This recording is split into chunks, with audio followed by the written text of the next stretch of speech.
सत्संगत्वे निस्संगत्वं निस्संगत्वे निर्मोहत्वं निर्मोहत्वे निश्चलतत्वं निश्चलतत्वे जीवन्मुक्तिः पुनरपि जननं पुनरपि मरणं पुनरपि जननी जठरे शयनम् इह संसारे बहुदुस्तारे कृपया पारे पाहि मुरा। मंगल श्लोकः। पागीशाद्यास्तु मनसः सर्वार्थानामुपक्रमे यं नत्वा कृतकृत्या स्युः तं नमामि गजाननं। गुरुर्ब्रह्मा गुरुर्विष्णुः गुरुर्देवो महेश्वरः गुरुः साक्षात् परं ब्रह्म तस्मै श्री गुरवे नमः।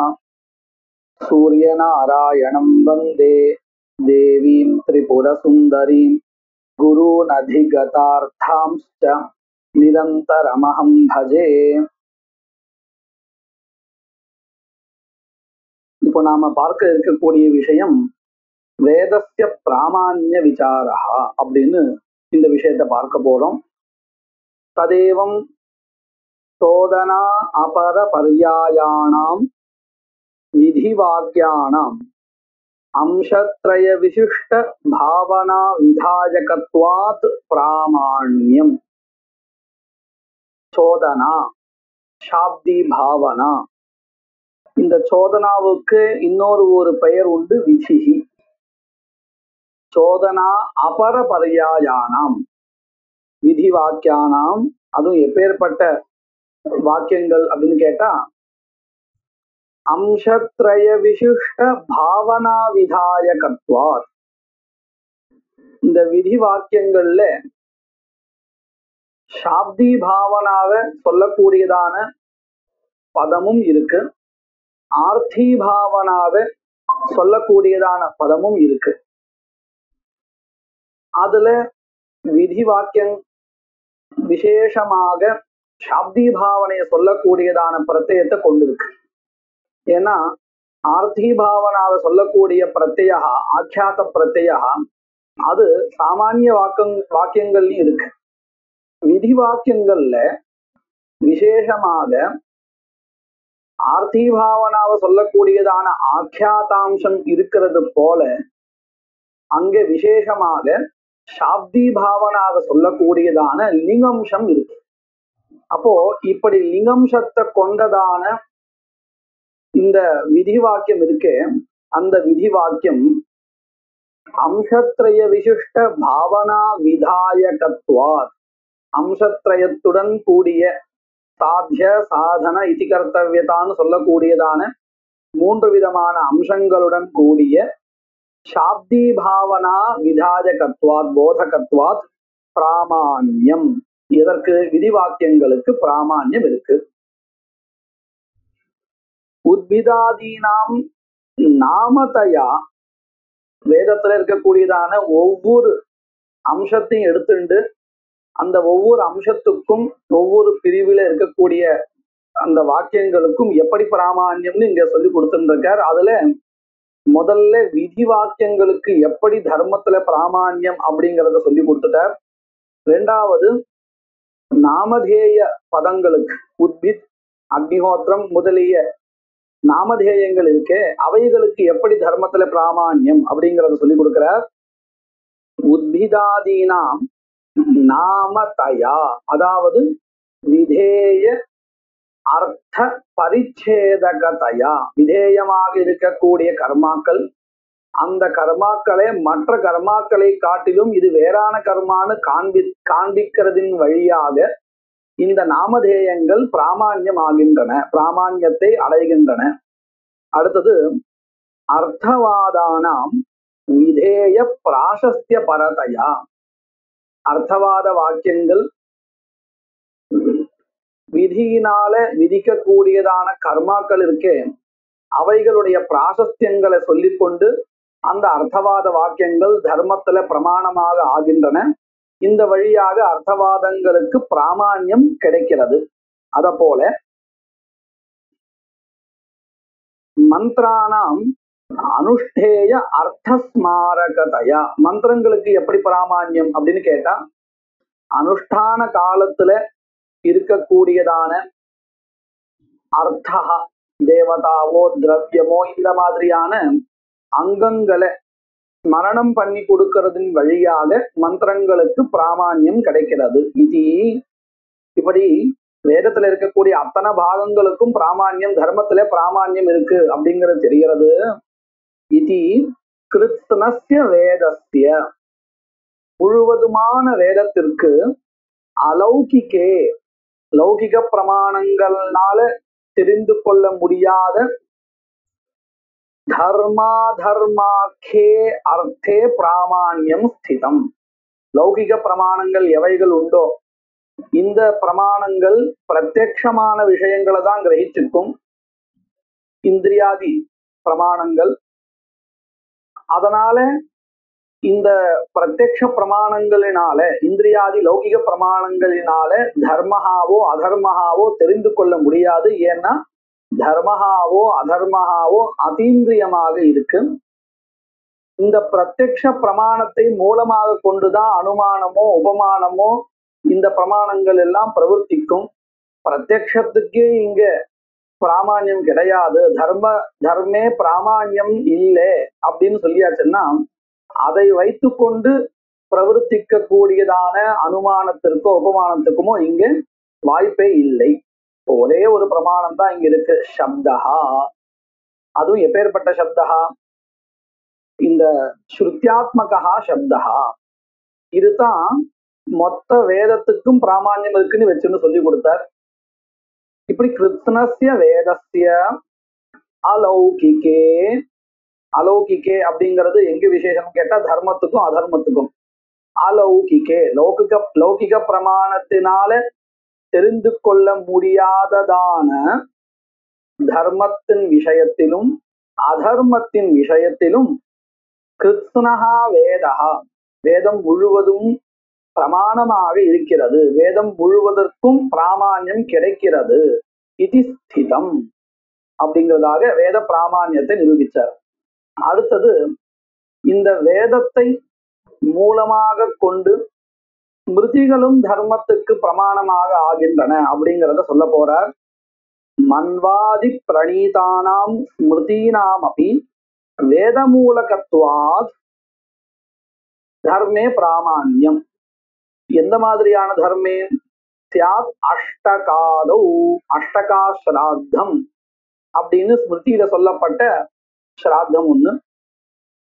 இந்த ஸ்ராத்தமானது ஸ்ருதியின் வழியாக நம்மளால தெரிந்து கொள்ள முடியல, அந்த ஸ்ருதி நமக்கு கிடைக்கல. அப்போ இந்த ஸ்ராத்தம் பண்ணணும் அப்படிங்கறதுல எது பிரமாணம் அப்படின்னு கேட்டா, இந்த ஸ்மிருதி தான் பிரமாணம்.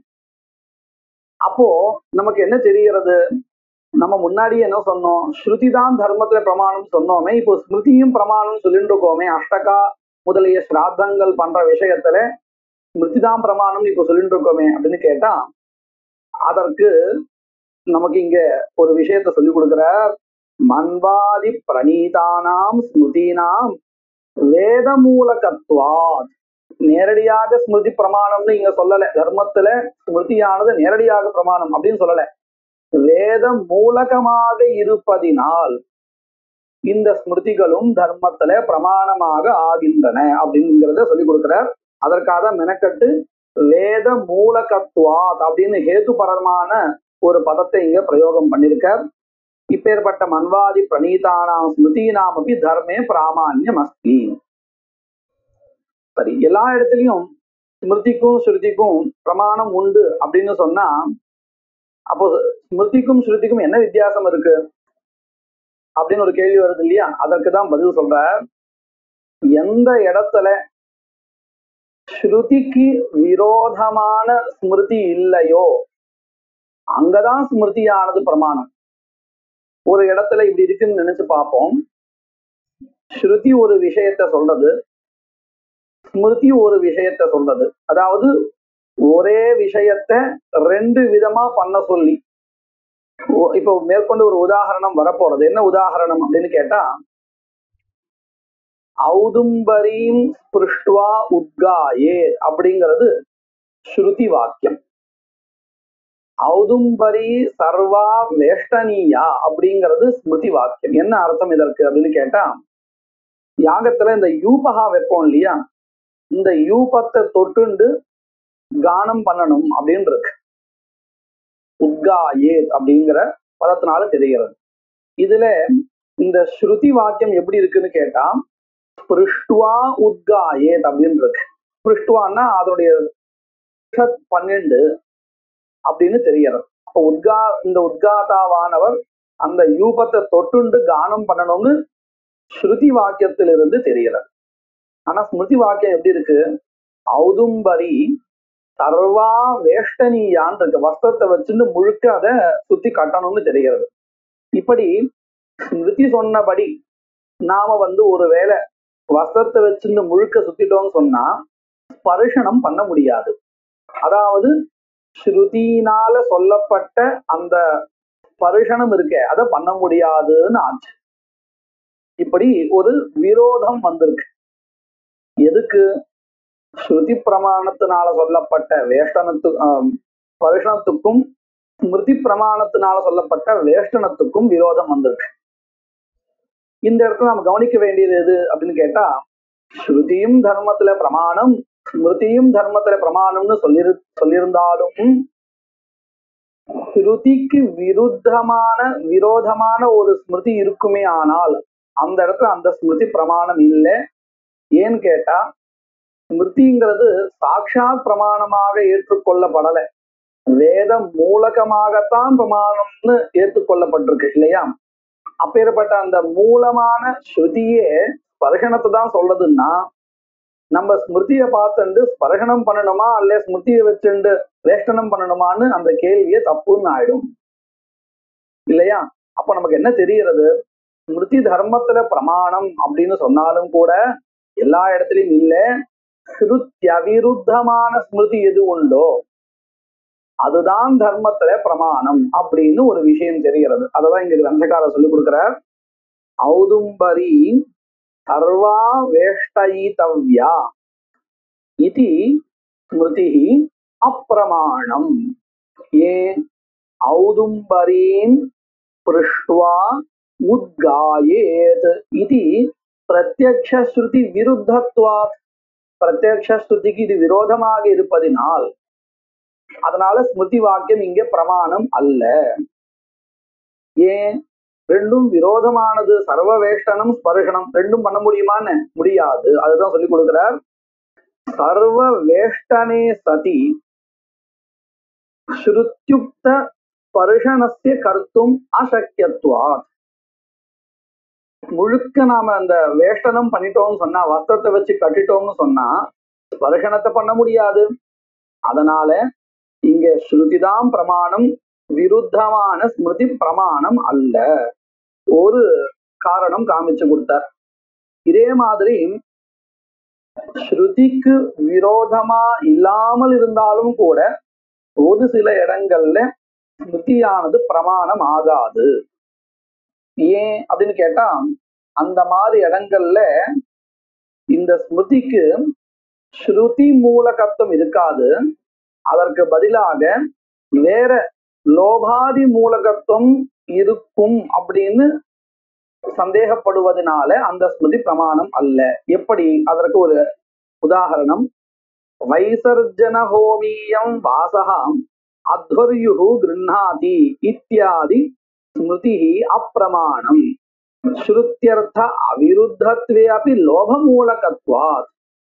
அதாவது ஒரு கர்மாவில சொல்லப்பட்ட ஒரு வாசகா வஸ்திரம் அது அத்வர்யுக்கு கொடுக்கணும் அப்படின்னு ஒரு ஸ்மிருதி இருக்கு.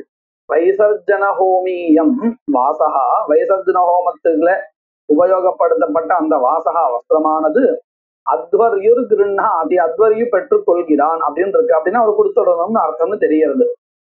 இந்த ஸ்மிருதியானது எந்த ஸ்ருதிக்கும் விரோதமா இல்லை, ஆனாலும் இந்த அப்பிரமாணம்னு சொல்லிட்டு. ஏன்னு கேட்டா, இந்த வாச கிரகணம்னு இருக்கே, பெற்றுக்கொள்ளுதல், இது கண்டிப்பாக இந்த ஸ்மிருதி ஒரு ஸ்ருதி மூலகமா தான் இருக்கும்னு சொல்ல முடியாது.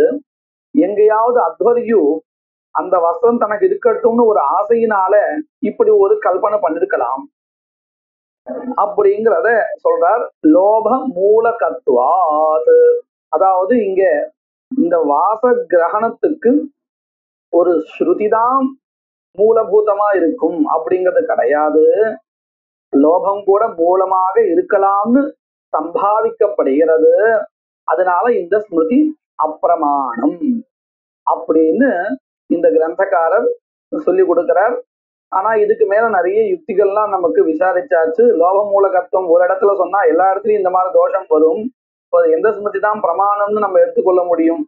அதனால இந்த மாதிரி இடங்கள்ல வார்த்திகக்காரர் என்ன பண்ணி கொடுத்தாருன்னு கேட்டா, யாவத் ஸ்ருதி தரிசனம் அனனுஷ்டான ரூபம் அப்பிராமான்யம் இந்த ஸ்மிருதிகளுக்கு, அதாவது மூலபூதமான இந்த வாச கிரகணத்துக்கு மூலபூதமான ஸ்ருதி கிடைக்கல, அவ்வளவுதானே. கிடைக்காத வரையில இந்த ஸ்மிருதி நீ அனுஷ்டானம் பண்ண வேண்டாம். அதற்காக இந்த ஸ்மிருதியானது லோப மூலகமானதுன்னு சொல்லாதே. ஏன்னா இந்த சந்தேக பிசாச்சி அப்படிங்கிறது ஒரு அம்சத்துல பிரவேசிச்சதுன்னு சொன்னா எல்லா ஸ்மிருதிகள் விஷயத்திலையும் அது பிரவேசிக்கும். அதனால எப்படி சொல்லணும்னு கேட்டால், இந்த வாசகிரகணம் அப்படிங்கிற வாசகிரகணத்தை விதிக்கக்கூடியதான ஸ்மிருதி இருக்கே, இது அப்பிரமாணம் தான். எந்த மாதிரியான அப்பிரமாணம்? அனனுஷ்டாபக ரூபம் அப்பிரமாணம். இது அனுஷ்டானம் பண்ணும்படி செய்யல. ஏன் அப்படின்னு கேட்டா, இதோடைய மூலபூத ஸ்ருதி கிடைக்கல, அதுவரை இதை நம்ம அனுஷ்டானம் பண்ண வேண்டாம், அவ்வளவுதான் சொல்லணும். லோக மூலகத்துவம் சொல்லியாச்சுன்னா எல்லா இடத்துலையும் இந்த மாதிரி சொல்லிட்டே இருக்கலாம். அதனால அப்படி ஒரு சம்சய பிசாச்சியை நம்ம உள்ள பிரவேசிக்க விடக்கூடாதுன்னு நமக்கு வேற கிரந்தங்கள்ல சொல்லி கொடுத்துருக்கான். சரி, அப்போ நமக்கு இதுல இருந்து என்ன தெரிகிறது? ஸ்மிருதியானது தர்மத்துல பிரமாணம்னு சொன்னாலும் கூட ஸ்ருதிக்கு விரோதமான ஸ்மிருதி இருந்தால் அது பிரமாணம் அல்ல. அதே மாதிரி மூலபூத ஸ்ருதியை மூலமா வச்சுட்டு இருக்கக்கூடியதான ஸ்மிருதியா இருந்தா பிரமாணம்.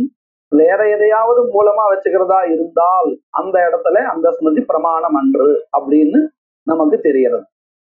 மூணாவது சிஷ்டாச்சாரா, இதுவும் தர்மத்திலே பிரமாணம். ததா சிஷ்டாச்சாரா அப்படி ஸ்மிருதி துவாரா ஸ்ருதி மூலகத்வாத் பிரமாணம். இதையும் நம்ம நல்லா புரிஞ்சுக்கணும். முதல்ல ஸ்ருதி பிரமாணம், ஸ்ருதி மூலகத்வேன ஸ்மிருதி பிரமாணம். இந்த ஸ்மிருதி ஸ்ருதி மூலகதையா சிஷ்டாச்சாரா, சிஷ்டானாம் ஆச்சாரா அப்படி பிரமாணம். ஸ்மிருதி துவாரா ஸ்ருதி மூலகத்வாத் பிரமாணம். ஆனா இதுவே ஸ்மிருதிக்கோ அல்லது ஸ்ருதிக்கோ விரோதமா இருக்குமே ஆனால் சிஷ்டாச்சாரா அது பிரமாணம் அல்ல. அதற்கு ஒரு உதாரணம் காமிக்கிறார். மாதுல சுதா பரிணயனாதி சிஷ்டாச்சாரஸ்து அப்பிரமாணம். இன்னும் கூட சில இடங்கள்ல இப்படி ஒரு பழக்கம் உண்டு.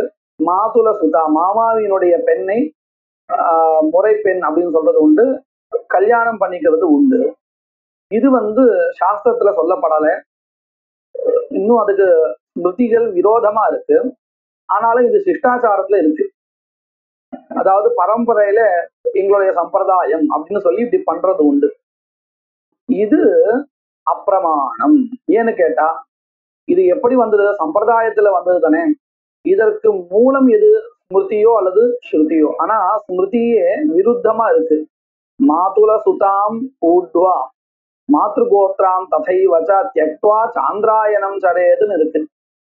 அதாவது மாதுல சுதாம், மாமாவினுடைய பெண்ணை மனம் முடித்தால் இந்த சாந்திராயண விரதத்தை பண்ணணும் பிராயஷ்சித்தமாகன்னு சொல்லப்பட்டிருக்கு. அப்போ இது தோஷகான்னு தெரியறது ஸ்மிருதியை வச்சுட்டு பார்த்தால்.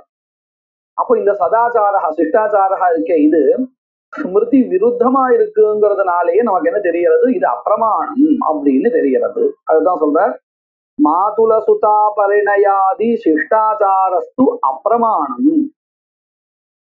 மாதுல சுதாம் ஊட்வா இத்தியாதி ஸ்மிருத்யா நிஷித்தத்வேனா. இந்த மாதுல சுதாம் ஊட்வா அப்படிங்கிற சாதா தபஸ்மிருதி இருக்கு. அந்த ஸ்மிருதியில இந்த கர்மாவானது நிந்திக்கத்தக்கது அப்படிங்கிற தோஷத்தை உடையதுன்னு சொல்லி கொடுத்திருக்கா. மாதுலச சுதாமூர்வா மாத்ருகோத்ராம் ததைவச்சான்னு ஸ்லோகா. இத்தியாதி ஸ்மிருத்யா நிஷித்தத்வேனா ஸ்மிருதி விருத்தத்வாத் சிஷ்டாச்சாரஸ்ய அப்ராமான்யம் ததேவம் ஸ்ருதி ஸ்மிருதி ஆச்சாராணாம் தர்மாதர்மயோகோ பிராமான்ய முக்தம். இப்படி ஸ்ருதிக்கும் ஸ்மிருதிக்கும் சிஷ்டாச்சாரத்திற்கும் தர்மத்துல பிராமான்யம் இருக்கு அப்படிங்கிறத இந்த இடத்துல விசாரம் பண்ணி நிரூபிச்சிருக்கோம் அப்படின்னு தர்ம விசாரம் ஆச்சு. இப்போ இந்த தர்மஹா அப்படின்னா என்னது? கர்மா தானே. அனுஷ்டானத்துக்கு விஷயமாக இருக்கக்கூடியதான அந்த கர்மா தான் தர்மஹா. இங்க யாகஹா இதுதானே தர்மஹான்னு சொல்லுவோம். யாகஹா ஹோமஹான்னு நாம முதல்லே பார்த்தோம்.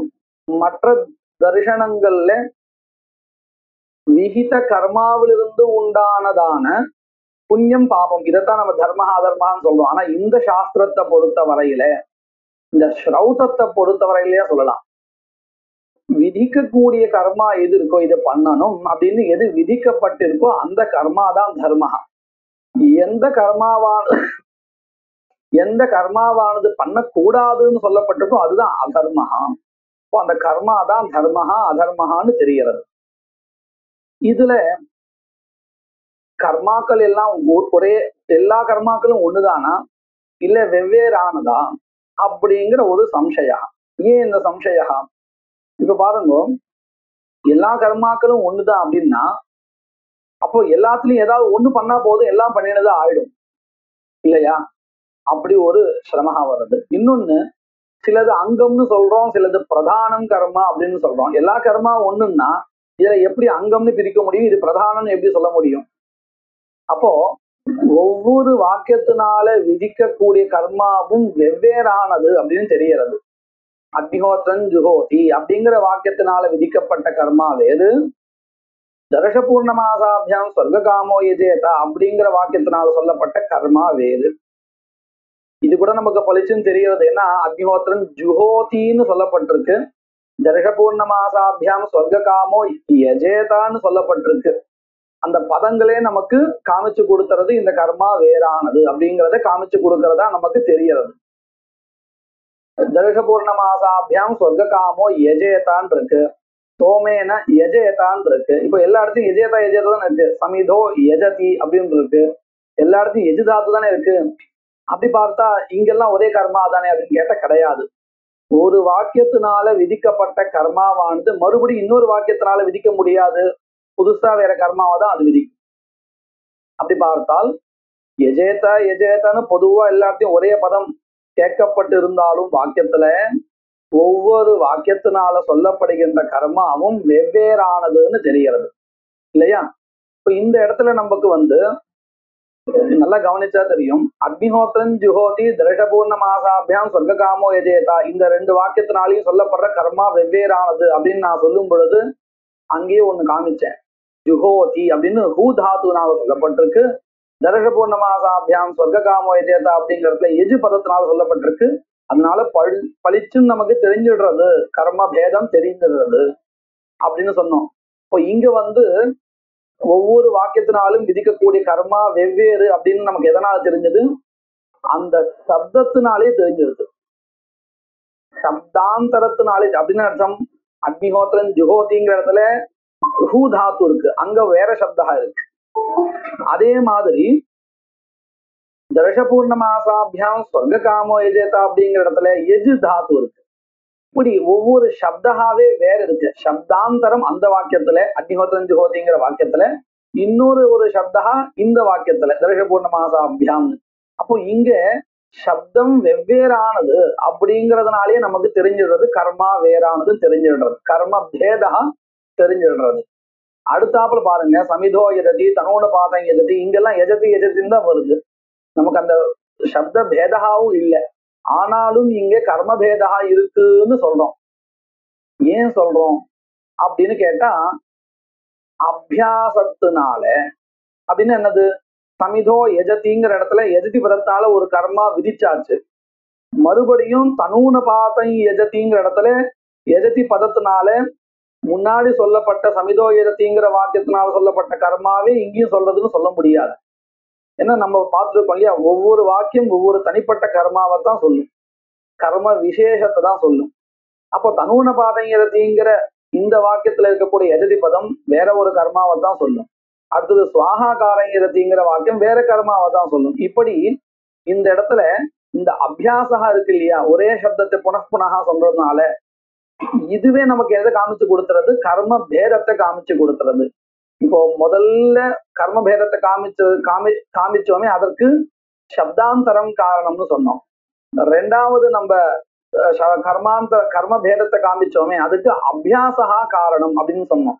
இப்படி ஒவ்வொரு காரணம், மொத்தம் 6 காரணம் இருக்கு. கர்ம பேதா அப்படின்னு ஒத்துக்கிறதுல 6 பிரமாணங்கள் இருக்கு. அதுல 2 தான் இப்ப நம்ம பார்த்திருப்போம். அதத்தான் இப்ப சொல்ல போறார்.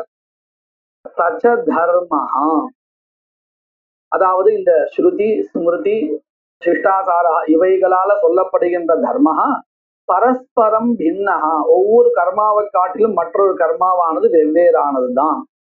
பேதக பிரமாணானிது, கர்ம பேதத்தை சொல்லுகின்ற பிரமாணங்களோ சப்தாந்தராதீனி, சப்தாந்தரம் முதலிய 6 பிரமாணங்கள்.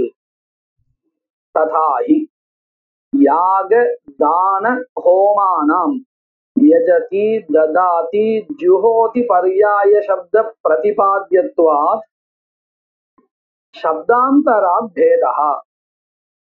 நாம இப்படியே பார்க்கலாம். சோமேன யஜேத, ஹிரண்யம் ஆத்ரேயாய ததாதி, அக்னிஹோத்திரம் ஜுஹோதி.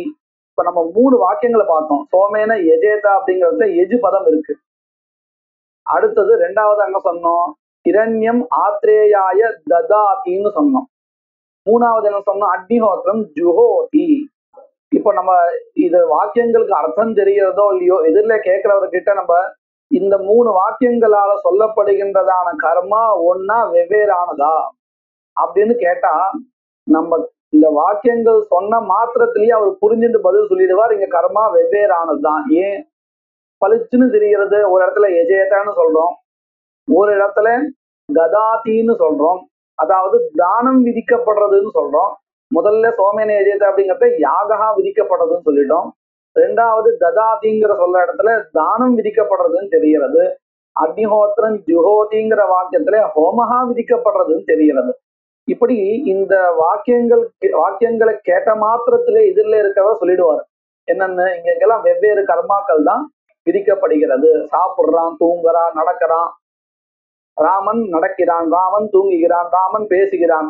இந்த 3 வாக்கியங்களும் ஒரே விஷயத்தை தான் சொல்றதா, ஒரே ஆக்ஷனை தான் சொல்றதா அப்படின்னு கேட்டா எதிரில் இருக்கிறவன சொல்லுவார், ரொம்ப ஈஸியா சொல்லிடுவார். ஏன்னா ஒவ்வொரு சப்தகாவும் வெவ்வேறானது, ஒவ்வொரு சப்தமும் பின்னமானது. இதுதான் சப்தாந்தராத் கர்ம பேதா. அதை சொல்லி கொடுக்கிறார். யஜதி ததாதி ஜுஹோதி அபரபர்யாய சப்த பிரதிபாத்யத்வாத். இந்த சப்தங்களை சொல்லக்கூடியதான வெவ்வேறு ஒவ்வொரு சப்தங்கள் ஒவ்வொரு அர்த்தத்தை சொல்லக்கூடியதான சப்தங்கள் ஏதத் சப்த பிரதிபாத்யத்வாத் சப்தாந்தராத் பேதா. இந்த இடத்துல அபர்யாய அப்படிங்கிறத சரியா இருக்கும். ஜுஹோதி அபர பர்யாயம் இருக்கு, ஜுஹோதி அபர்யாய, அதாவது ஒவ்வொன்றும் பர்யாய சப்தங்கள் இல்லை, ஒவ்வொரு வெவ்வேறான சப்தங்கள். அபர்யாய சப்த பிரதிபாத்யத்வாத் சப்தாந்தராத் பேதா. சப்தாந்தரம் என்கின்ற பிரமாணத்தினால இங்க கர்ம பேதா தெரிகிறது, முதல் பிரமாணம். இதுல இந்த யஜேதா அப்படிங்கிற பதத்துக்கு என்ன அர்த்தம், அதாவது யாகா வேறு தானம் வேறு, 2 நமக்கு வேறுன்னு தெரியறது, பளிச்சுன்னு தெரியுது. ஏன்னா தானம்ங்கிறது லோகத்தை நம்ம எல்லா இடத்தையும் பாக்குறோம். ஆனா யாகஹாங்கிற பதத்துடைய அர்த்தகா வேறு, ஹோமஹா அப்படிங்கிற பதத்துடைய அர்த்தம் வேறு. இது எப்படி நமக்கு தெரியும்? நம்ம லோகத்துல இது பாக்குறது இல்லை, வைதிக விஷயத்தெல்லாம் பாக்குறோம். அப்போ இந்த யாக பதத்துக்கு என்ன அர்த்தம் அப்படின்னு கேட்டால், ஸ்வத்வ நிவிருத்தி பூர்வகம் பரஸ்வத்வ ஆபாதனம் தானம், இதுதான் தியாகஹான்னு சொல்லிட்டு இருக்கோம். இதுல ஒரு அம்சத்தை தான் தியாகஹா சொல்லுங்க. தியாகஹான்னு என்னது? ஸ்வத்வ நிவிருத்தி பூர்வக பரஸ்வத்வ ஆபாதனம், இவ்வளவு வரையில் தானம்னு அர்த்தம். நல்லா கவனிச்சுக்கணும். தன்னுடையது இல்லை அப்படின்னு சொல்றதோட நிற்காமல் இது உன்னுடையது அப்படின்னு அந்த மற்றவருடைய சொந்தத்தை அதுல நம்ம ஆரோபணம் பண்றோம். இப்படி பண்ணினால் அது தானம். ஆனா தியாகா இருக்கே, அதாவது இந்த யாகத்துல கொடுக்குறோமே, இந்த யாகால நம்ம பண்ணக்கூடிய தியாகா இருக்கே, அது எப்பேற்பட்டது?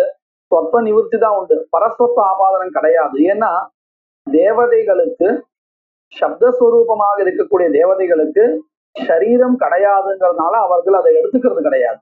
அப்போ ஸ்வத்வ நிவர்த்தி தான் இருக்கு. இது என்னுடையது இல்லை அப்படிங்கிற அம்சம் மட்டும்தான் அங்க இருக்கு, பரஸ்வத்வ ஆபாதனம் அங்க இல்லை.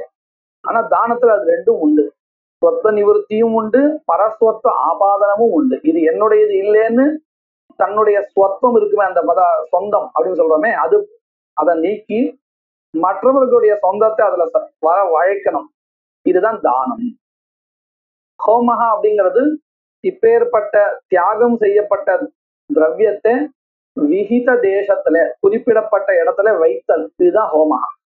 இவ்வளவு அர்த்தம் நமக்கு ஒவ்வொரு தாத்துவிலையும் ஒவ்வொரு அம்சம் அதிகமா நமக்கு தெரியறது அப்படின்னு நம்ம பார்த்தா தெரியும், வித்தியாசம் தெரியறது. எல்லா தாத்துக்களும் ஒரே மாதிரி இல்லை. அடுத்தது இரண்டாவது பிரமாணம் அபியாசா. சமிதோ யஜதி இத்தியாதீனாம் பஞ்சானாம் வாக்கியானாம் மத்தியே ஏகஸ்ய கர்ம விதாஜகத்துவம் அந்யேஷாம் தஸ்மின் கர்மணி குணவிதாஜகத்துவம் இத்யத்ர நியாமகா பாவாத் சர்வேஷாம் சர்வவிதாஜகத்வே ஸ்திதே விஹிதஸ்ய கர்மணः புனர்விதானம் வியர்த்தம் இதி புனர்விதான சாமர்த்தியாத் பூர்வவாक्य विहित कर्मापेक्षया उत्तरोत्तर वाक्य विहितस्य कर्मणः भेदः सिद्ध्यति इति एतादृश स्थलेषु अविशेष पुनःश्रुतिः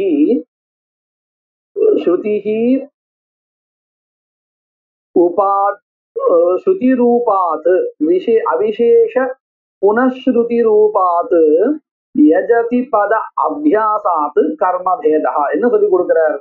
நீட்டமா ஒரு வாக்கியம், சமிதோ யஜதி, தனூனபாதை யஜதி, இடோ யஜதி, பரிஹிர் யஜதி, ஸ்வாஹாகாரை யஜதின்னு வரிசை 5 வாக்கியங்கள். இந்த 5 வாக்கியங்களிலும் ஒவ்வொரு வாக்கியத்திலும் ஒவ்வொரு கர்மா புதுசு விதிக்கப்படுறதுங்கிறது சித்தாந்தா. ஆனா இதுல பூர்வபக்ஷி என்ன கேள்வி கேட்கிறான்? சமிதோ யஜதிங்கிற இந்த வாக்கியத்தினால கர்மாவானது கிடைக்க பெற்றது, அதை உத்தேசிச்சு இடோயரதி தனூன பாதங்கிற இந்த மாதிரி வாக்கியங்கள்னால குணங்களோ தேவதைகளோ சொல்லப்படுறது. எப்படி? அக்னிஹோத்திரஞ்சுஹோதிங்கிற வாக்கியத்தினால கர்மா கிடைச்ச அந்த கர்மாவை உத்தேசிச்சு தத்னாஜ்ஹோதிங்கிற வாக்கியத்தினால திரவியம் விதிக்கப்பட்டதுன்னு சொன்னோமோ அதை போல இங்க இருக்கட்டுமே அப்படின்னு பூர்வபக்ஷி கேள்வி கேட்கிறான். அதுக்கு சித்தாந்தி பட்சத்துல என்ன சொல்றாருன்னு கேட்டா, சரி அப்படி வச்சுக்கலாம்னு சொன்னா, இந்த 5 வாக்கியத்துல எந்த வாக்கியத்துல கர்மாவினுடைய உற்பத்தியை எந்த வாக்கியத்தை ஒத்துக்கிறது, எந்த வாக்கியத்துல திரவிய விதானம் ஒத்துக்கிறது, எந்த வாக்கியத்துல தேவதா விதானம் ஒத்துக்கிறது? வினிகமகம் ஒண்ணுமே இல்லை. சமிதோ இரத்தி மாதிரிதான் தனூன பாதமும் இருக்கு. அப்போ தனூன பாதங்கிறதுங்கிற வாக்கியத்தினால கர்மா விதிக்கப்படுறதுன்னு சொல்ல, சமிதோ இரத்திங்கிற வாக்கியத்தினால தேவதா விதிக்கிறதுன்னு சொல்லு, இப்படின்னு சொல்ல முடியும் இல்லையா? அப்படி பார்த்தோம்னா 5 வாக்கியங்கள்ல எந்த வாக்கியத்துக்கும், அதாவது இந்த வாக்கியத்தை வச்சுட்டுதான் கர்மா உற்பத்தி ஆறது, மற்றவைகள் எல்லாம் திரவிய விதாயகம் அப்படின்னு நம்மளால கண்டுபிடிக்கவே முடியாது. 5த்துக்கும் எல்லா விதமான யோகியத்தையும் இருக்கு, எல்லாம் ஒரே மாதிரி இருக்கிறதுனால. அப்போ நமக்கு என்ன தெரிகிறது? இந்த 5 வாக்கியங்களுமே கர்மாவை விதிக்கக்கூடியதுதான். தவிர 5த்துல ஏதாவது உதாரணத்துக்கு இப்படி வச்சுன்னு பேசுவோமே, சமிதோகிரதிங்கிற வாக்கியத்தினால கர்மா விதிக்கப்படுறது, அதை உத்தேசிச்சு தனூன பாத எதத்திங்கிற இந்த வாக்கியங்களால குணகா விதிக்கப்படுறதுன்னு சொல்றதா இருந்தால், குணகான்னா என்ன மாதிரி குணகா? ததி போன்ற திரவியமான்னு கேட்டா, தனூன பாத் அப்படிங்கிற பதத்தினால லோகத்துல பிரசித்தமான திரவியம் எதுவும் இல்லை. சரி, அது வேண்டாம். தேவத்தையும் விதிக்கிறதா இருக்குன்னு சொல்லுவோமே, தனூன பாத் தேவத்தை விதிக்கிறது அப்படின்னு சொல்லுவோமேன்னு கேட்டா அதுவும் முடியாது. ஏன்னு கேட்டா, சமிதோயரத்திங்கிற வாக்கியத்தினால கிடைக்கப்பட்ட அந்த கர்மா இருக்கு, அந்த கர்மாவில இருக்கக்கூடியதான மந்திரங்களினாலேயே இங்க தேவதா இதுன்னு தெரிஞ்சு போயாச்சு. அதனால மறுபடியும் ஆகாங்ஷா கிடையாது. தேவதா என்ன, இந்த கர்மாவில அங்கமா இருக்கக்கூடியதான தேவதா எது அப்படிங்கிற ஆகாங்கையே இல்லை. ஏன்னு சொன்னா அங்கேயே இருக்கக்கூடியதான மந்திரங்களினாலே எப்படி நமக்கு அக்னிர்ஜோதிர்ஜோதிர் அக்னிஸ்வாஹா அப்படிங்கிற மந்திரத்தினால அக்னி தேவதா கிடைச்சிடுத்து அப்படிங்கிறதுனால அக்னிஹோத்திரம் ஜுஹோதிங்கிற இடத்துல அக்னிஹோத்திர பதம் தேவதா விதாயகம் இல்லே அப்படின்னு சொன்னோமோ அத போல சமிதோயிரதி அப்படிங்கிற இடத்துலயும் சமிதோ அக்ன ஆஜ்ஜஸ்திவியந்தூங்கிற இந்த மந்திரங்களினால அந்த தேவத்தை கிடைக்கப்பெற்றது. அப்ப நமக்கு என்ன தேவையில்லை? தேவதா விதாயகமான தனி வாக்கியம் தேவையில்லை. இதெல்லாம் வச்சுண்டு சித்தாந்தம் என்ன முடிவாச்சுன்னு கேட்டால் சமிதோயிரதிங்கிற வாக்கியமும் கர்ம விதாயகம்தான். தனூனபாதங்கிற வாக்கியத்தினாலேயோ அடுத்த வாக்கியத்தினாலேயோ சொல்ல அந்த வாக்கியங்களும் கூட கர்ம விதாயகமான வாக்கியங்கள் தான் முடிவாயிடுது.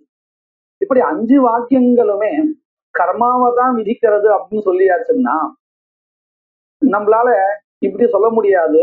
அதாவது சமிதோயிரதிங்கிற வாக்கியத்தினால எந்த கர்மா விதிக்கப்பட்டதோ அதே கர்மாவை தான் மற்ற 4 வாக்கியங்களும் விதிக்கின்றன. இந்த 5 வாக்கியங்களுமே கர்ம விதாயகாணி அப்படின்னு முடிவாயிடுத்து. அதுக்கப்புறம் கேள்வி என்ன கேள்வி? சமிதோயிரதிங்கிற வாக்கியத்தினால எந்த கர்மா விதிக்கப்பட்டதோ அதே கர்மாவை தான் மற்ற 4 வாக்கியங்களும் விதிக்கின்றன இப்படின்னு இருக்கட்டுமே அப்படின்னு கேள்வி. அப்படின்னு கேட்க முடியாது. ஏன்னு கேட்டா ஒரே கர்மாவை விதிக்கிறதுக்கு இதுக்கு 5 வாக்கியங்கள் வியர்த்தம் தானே. அதனால ஒவ்வொரு வாக்கியமும் ஒவ்வொரு கர்மாவை விதிக்கிறது அப்படின்னு சித்தாந்தத்தை பண்ணி கொடுத்தா. இந்த கர்மபேதா இதெல்லாமே மீமாம்சா சாஸ்திரத்துல 2வது அத்தியாயத்துல விசாரிச்சிருக்கா. அங்கே இப்படி நமக்கு முடிவு பண்ணி கொடுத்துருக்கா. இப்படி ஒவ்வொரு வாக்கியமும் ஒவ்வொரு கர்மாவை தான் புதுசா விதிக்கிறது அப்படிங்கிறதுல காரணம் என்ன சொன்னா அப்படின்னு கேட்டா அபியாசா யஜதி யஜதி இது அபியாசா. இதத்தான் இங்க நீட்டமா ஒரு வாக்கியத்தை சொன்னார். இப்ப நம்ம சொன்ன அர்த்தத்தை மனசுல வச்சுன்னு இந்த வாக்கியத்தை படிச்சா புரிஞ்சிடும். சமிதோ யஜதி இத்தியாதீனாம் பஞ்சானாம் வாக்கியானாம் மத்தியே ஏகஸ்ய கர்ம விதாயகத்துவம் அந்நேஷாம் தஸ்மின் கர்மணி குண விதாயகத்துவம். ஒரு வாக்கியத்திற்கு கர்ம விதாயகத்துவம் இருக்கட்டும், மற்றவைகளுக்கு கிடைக்க பெற்றதான அந்த கர்மாவை உத்தேசிச்சு குண விதாயகத்துவம் அப்படின்னு சொன்னால் இத்தியத்திர நியாமகாபாவா ஒரு நியாமகம் இல்லை. அதாவது இந்த வாக்கியத்திலாம் கர்ம விதாயகம், இந்த வாக்கியத்தை குண விதாயகம் அப்படின்னு எந்த வாக்கியத்தை சொல்றது? எல்லாம் ஒரே மாதிரிதான் இருக்கு. அதனால் நியாமகம் ஒன்றும் இல்லை. நியாமகாபாவாத் சர்வேஷாம் சர்வ விதாயகத்துவே ஸ்திதே. எல்லா வாக்கியங்களும் கர்மோத்பத்தி வாக்கியம் அப்படின்னு கிடைக்கையில் விஹிதஸ்ய கர்மணா ஒரு வாக்கியத்தினால கிடைக்கப்பெற்ற கர்மாவானது புனர்விதானம் வியர்த்தம். மறுபடியும் இன்னொரு வாக்கியத்தினால அதே கர்மா சொல்லப்படுறதுன்னு சொன்னால் வியர்த்தம். புனர்விதான சாமர்த்தியாது பூர்வ வாக்கிய விகித கர்மாபேட்சையா முதல் வாக்கியத்தினால சொல்லப்பட்ட கர்மாவை காட்டிலும் உத்தரோத்தர வாக்கிய விகிதஸ்ய அடுத்தடுத்து வாக்கியங்கள்னால சொல்லப்பட்ட கர்மாவானது கர்மணா பேதா சித்தியதி இது ஏதாதிஷ ஸ்தலேஷு.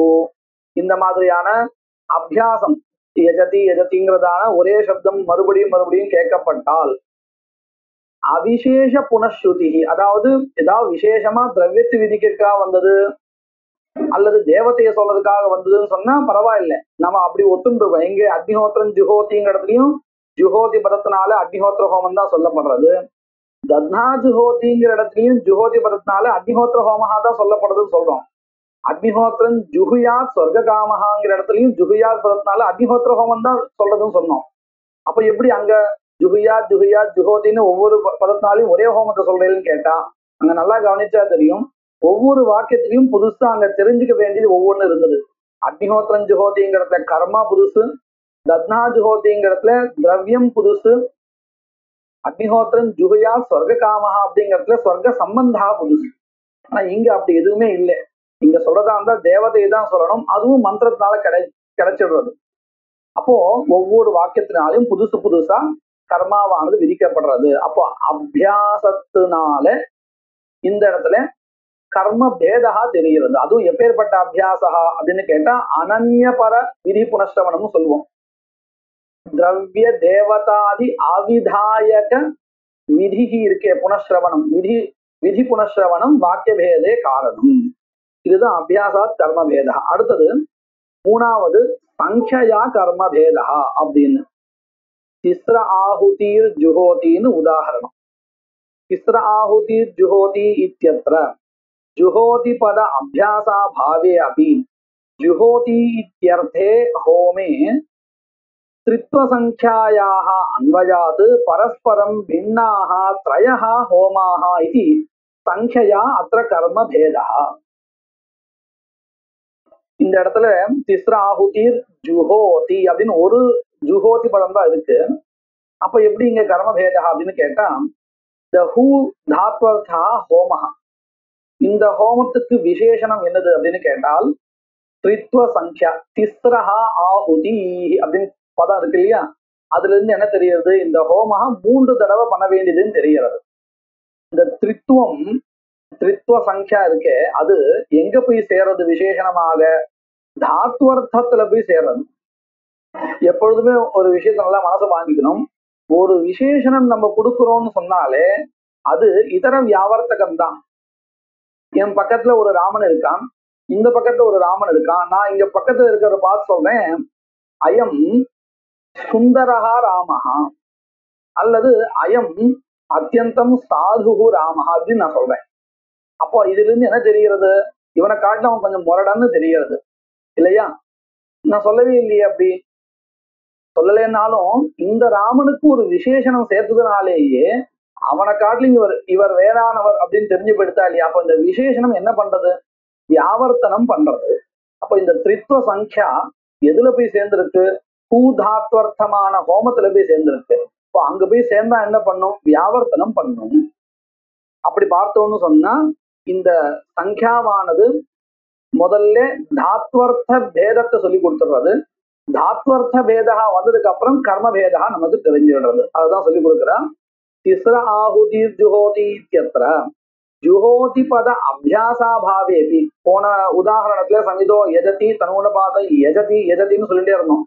அபியாசா இருந்தது, இங்க அபியாசா இல்லை, ஜுஹோதின்னு ஒண்ணுதான் இருக்கு. இருந்தாலும் அபியாசா பாவே அபி जुहोति इत्यर्थे होमे, जुहोत्यर्थे होमे, धात्वर्थे होमे त्रित्व संख्यायाः विशेषणत्वेन अन्वयात् परस्परं भिन्नाः, ஒவ்வொன்று மற்றொன்றை காட்டிலும் வேறானதாக இருக்கக்கூடிய த்ரயஹா ஹோமாஹ, 3 ஹோமங்கள். இதி சங்கையா அത്ര கர்மபேதா, சங்கியாவினால இங்க கர்மபேதா தெரிகிறது. அடுத்தது சம்ஞயா கர்மபேதா, பெயர்னாலேயே கர்மா வேறுன்னு தெரிகிறது. இது ரொம்ப பளிச்சு நமக்கு தெரியும். எப்படி, அதுக்கு ஒரு உதாரணம் காமிக்கிறார். அதைஷ ஜோதிஹி, அதைஷ விஸ்வஜோதிஹி, அதைஷ சர்வஜோதிஹி, ஏதேன சஹஸ்ரதக்ஷிணேன யஜேத, இதுவரையில் வாக்கியம். இது ஜோதிஷ்டோம பிரகரணே ஸ்ருதானாமபி ஜோதிராख्यानां त्रयाणां यागानां ज्योतिष्टोम संज्ञापेक्षया पृथक संज्ञाकरणात् ज्योतिष्टोमापेक्षया भेदः. அதாவது இந்த மூணுத்திலையும் ஜோதிஹி, விஸ்வஜோதிஹி, சர்வஜோதிஹி அப்படின்னு எல்லாத்தையும் ஜோதிஹி ஜோதின்னு இருக்கு. இந்த 3ம் ஜோதிஷ்டோமத்தில் தான் படிக்கப்பட்டிருக்கு. ஆனால் பேரு வித்தியாசப்படுறதா இல்லையா, ஜோதிஹி, விஸ்வஜோதிஹி, சர்வஜோதிஹி அப்படின்னு. இந்த சம்ஞாவினாலேயே, பெயரினாலேயே இந்த கர்மாக்கள் வெவ்வேறானவைகள் அப்படின்னு தெரிகிறது. அதை தவிர்த்து இங்க அத அப்படின்னு இருக்கு. அத அப்படிங்கிறது முன்னாடி நடந்ததுடைய ஒரு விச்சேதத்தை ஏற்படுத்துது. அதன பிறகுன்னா என்ன அர்த்தம், முன்னாடி ஏதோ ஒண்ணு முடிஞ்சிருக்கு, அதுக்கப்புறம் வேற ஒண்ணு ஆரம்பிக்கிறதுன்னு தெரிகிறது. அப்படி தெரிஞ்சதுக்கு அப்புறம் நமக்கு அந்த ஜோதிகிங்கிற பெயரே முன்னாடி சொல்லப்பட்ட கர்மாவை காட்டிலும் இது வேறானது, இதை காட்டிலும் விஸ்வஜோதிகிங்கிற பெயர்னால நமக்கு கர்மா வேறுங்கிறது தெரிகிறது. முதல்ல இந்த அதன்னு இந்த பதத்தினால அந்த பிரகரண விச்சேதம் ஆயிடுறது. முன்னாடி சொன்ன காட்டிலும் இது வேறான விஷயம் அப்படிங்கிறது தெரிகிறது. தெரிஞ்ச பிறகு இந்த பெயர் கர்மாந்திரத்தை சொல்லி கொடுத்துடுறது. அதைஷ ஜோதிஹி, அதைஷ விஸ்வஜோதிஹி, அதைஷ சர்வஜோதிஹி, ஏதேன சஹஸ்ர தட்சிணேன யஜேதா இதி. இந்த வாக்கியத்தினால ஜோதிஷ்டோம பிரகரணே ஸ்ருதானாம் அபி, ஜோதிஷ்டோம பிரகரணத்தை இருந்தாலும் கூட ஜோதிராख्यानां த்ரயாணாம் யாகானாம், ஜோதிஹி என்கின்றதான பெயரை கொண்ட ஜோதிஹி, விஸ்வஜோதிஹி, சர்வஜோதிஹி இப்படி பெயரை கொண்ட த்ரயாணாம் யாகானாம் ஜோதிஷ்டோம சம்ஞா அபேட்சையா ஜோதிஷ்டோமஹா அப்படிங்கிற பேரை காட்டிலும் இது வேறான பேரு ஜோதிஹி விஸ்வஜோதின்னு பிருதக் சம்ஞா கரணாத் ஜோதிஷ்டோமாபேட்சையா பேதா பின்ன சம்ஞா வசாதேவ வெவ்வேறு பெயரினாலேயே திரயாணாம் யாகானாம் பரஸ்பரம் பேதா இது ஒவ்வொன்றுக்கும் பேதா தெரிகிறது என்பதனால் இந்த இடத்தில் சம்ஞயா கர்ம பேதா அப்படிங்கிறது நமக்கு தெரிகிறது. இதன் பிறகு குணாத் கர்ம பேதா அப்படின்னு சொல்லணும். இது கொஞ்சம் விஸ்தாரமா இருக்குங்கிறதுனால நம்ம அடுத்த கிளாஸ்ல இது பார்க்கலாம். இதோட நிறுத்திக்கலாம். மங்கள ஸ்லோகா. சூரியநாராயணம் வந்தே தேவீம் திரிபுர சுந்தரீம் குருநதிகதார்த்தாம்ச்ச நிரந்தரமஹம் பஜே.